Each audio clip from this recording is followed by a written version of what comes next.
Yo, what's going on today, guys? Welcome back to some Raid Shadow Legends with Adventures with Wolf. This video is just going to be a couple tips and tricks to help you try and finish fusions and whatnot.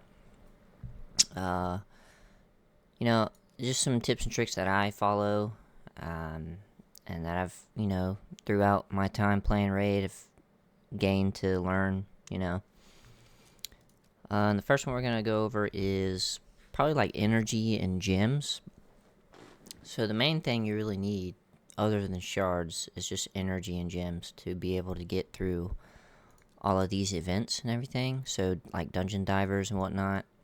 I mean, you need a good amount of energy. If you're farming around like, if you're unable to farm like hard dungeons or whatnot, um, you can farm stage 25 normal. But for energy efficiency and, just energy to points ratio, I personally farm stage 20. It's a lot quicker as well. And, it's less energy. Every five runs of this, you could, that's 40 energy that you lose from stage 25. If you farm a stage 20, then you get that 40 energy. You save some energy, and farming stage 20, it's 32 energy. These are super raids as well. I'll give you an example. It's roughly about 1 energy per point, or 1 point per energy. So I average around 32 points. Alright, there's 38. So the rates, of stage 20 are really good for like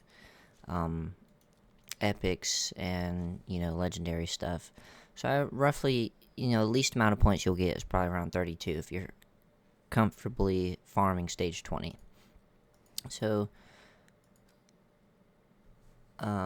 being able to, keep that in mind.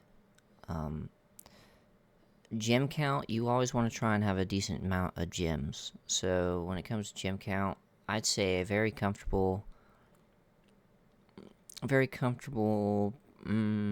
count would probably be around 2,000. Because you're always constantly getting a flow of gems. So with the dailies, you get 10 there, you get 10 here.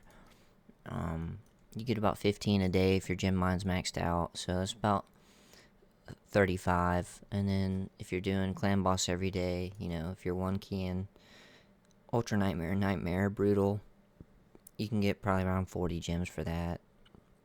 There's always a constant flow of gem. Every event has gems coming back.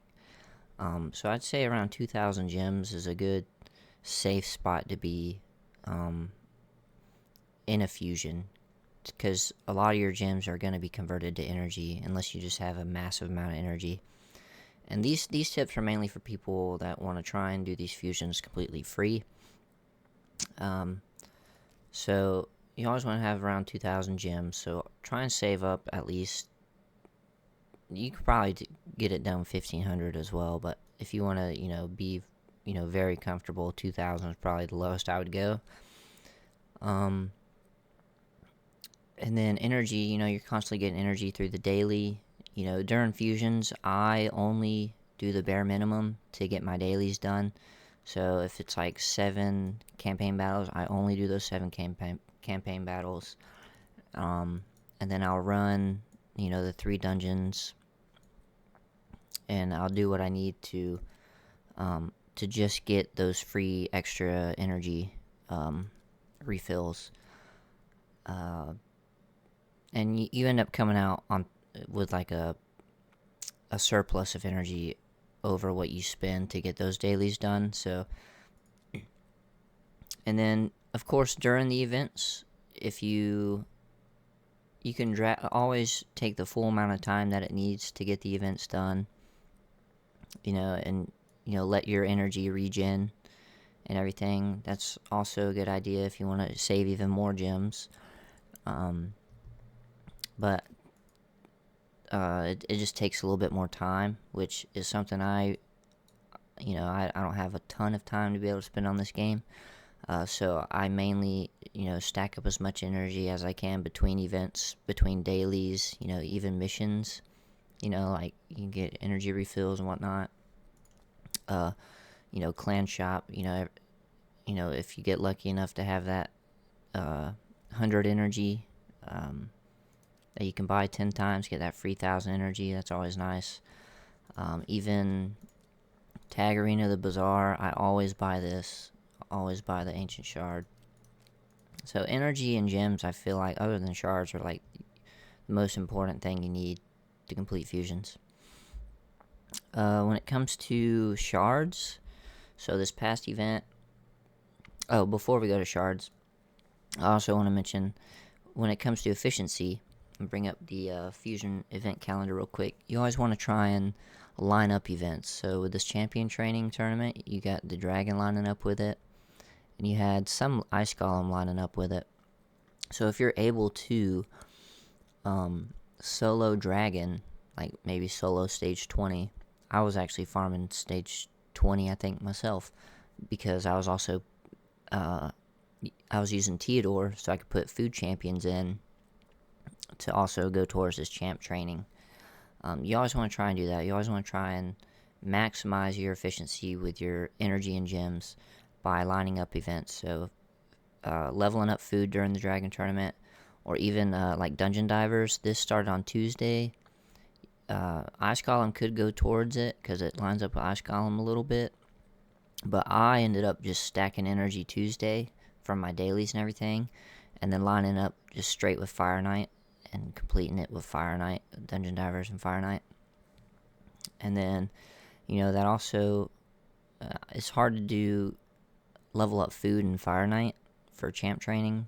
So another good note to have is during champ training, the tavern's going to be your friend. Like, you get a ton of brews from Clan Boss. You just want to always level up your food a couple times before you feed them. And champ training is going to be very easy. And this last champ training of this is a little bit more expensive because it lasted longer. So it gives you more time to, just take your time and get those energy regeneration and everything. Now shards, when it comes to shards, so every fusion has like a summon rush, and most of them, if not all of them, have where you can get ahead, and push for either an epic or maybe some extra shards if it's a shard event. So this summon rush, Selenia was at like 21, I think either 31 or 21 something. I don't have the screenshot at the moment, but I know this epic, this fusion epic was at 5,400. If you have the shards, it'll save you a lot more time. It's always good to save shards too, though.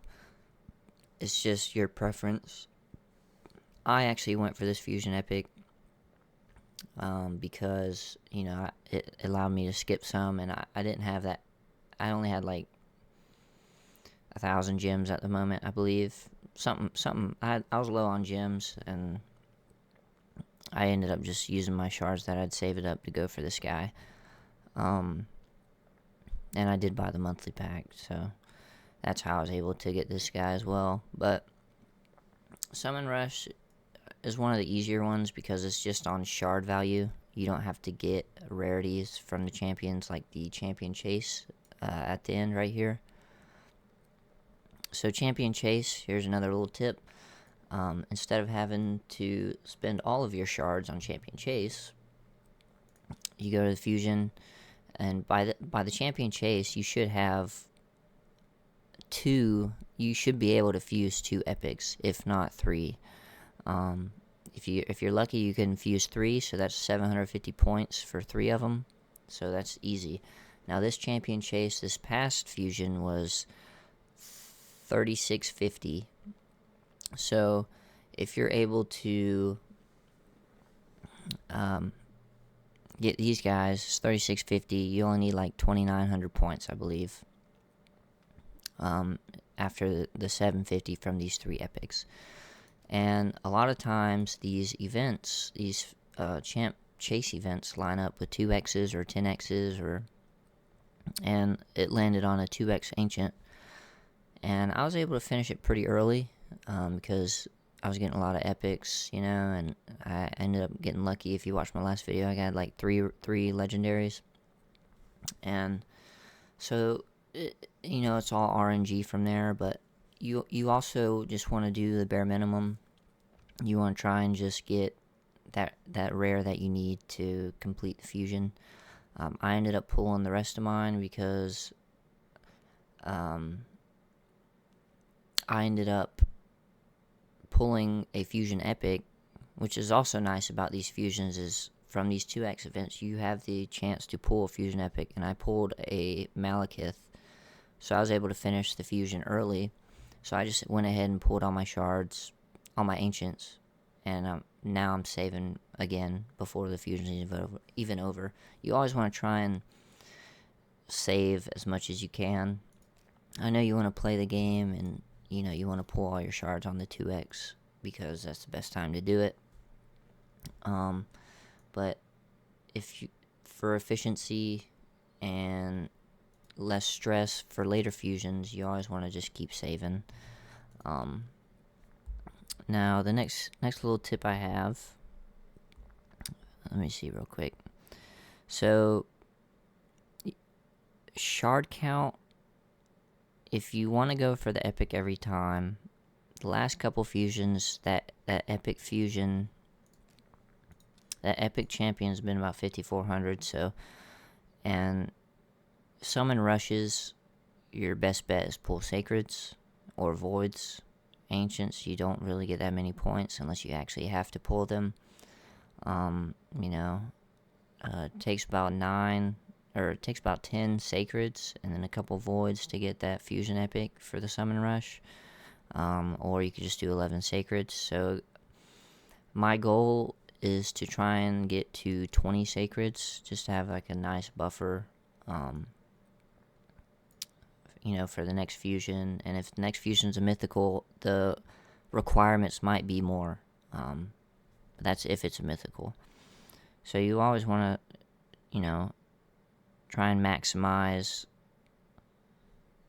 your shard count in these events by just, if you finish the fusion early, just go ahead and start saving like I am. Alright, so another good little tip is don't get baited by shard events. So before this fusion, they had a extra legendary event on sacreds, and I got baited by it. I ended up pulling, I think, 7 or so sacreds. I think I pulled 7 or so sacreds, and I ended up getting extra legendary, but that hindered me because I did want to go for this epic, but I didn't have enough sacred shards to do it. So I ended up dipping into a little cash and getting the monthly pack to be able to get that epic to save a lot of time. But yeah, that's really about it. Appreciate you watching. Actually, before we go, I got this platinum chest from the champ training. We'll pull it real quick. Ooh, I'll take a void shard. Oh, also, for energy and gems, sorry, it's an honorable mention, I forgot. If you can, do events that don't require resources for the fusion. So, a couple days ago, they had a Soul Chase tournament, and in this Soul Chase tournament, the first reward that was on it was 300 energy. So, and it was only 30 points. So I had a few soul stones that I pulled, and I got that 300 energy. It was 300 energy is a good little chunk. So that allowed me to run like 10 more super raids almost.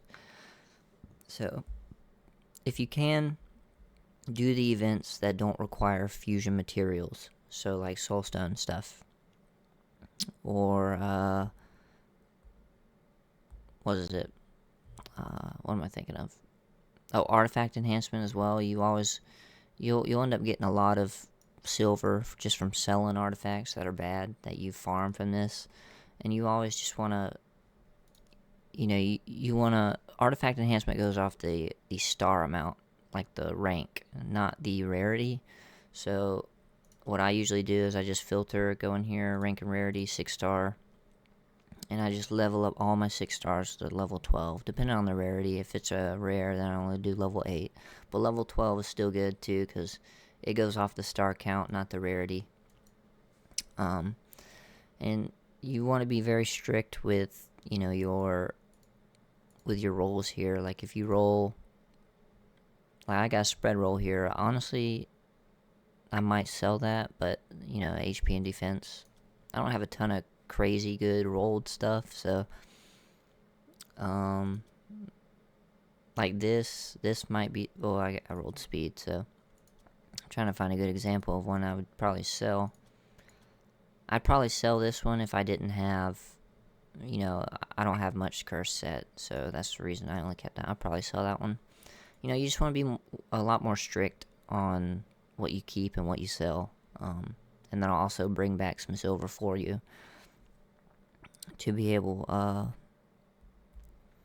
to get these artifact enhancement events done. And that's really about it. That's really about all I got for you guys.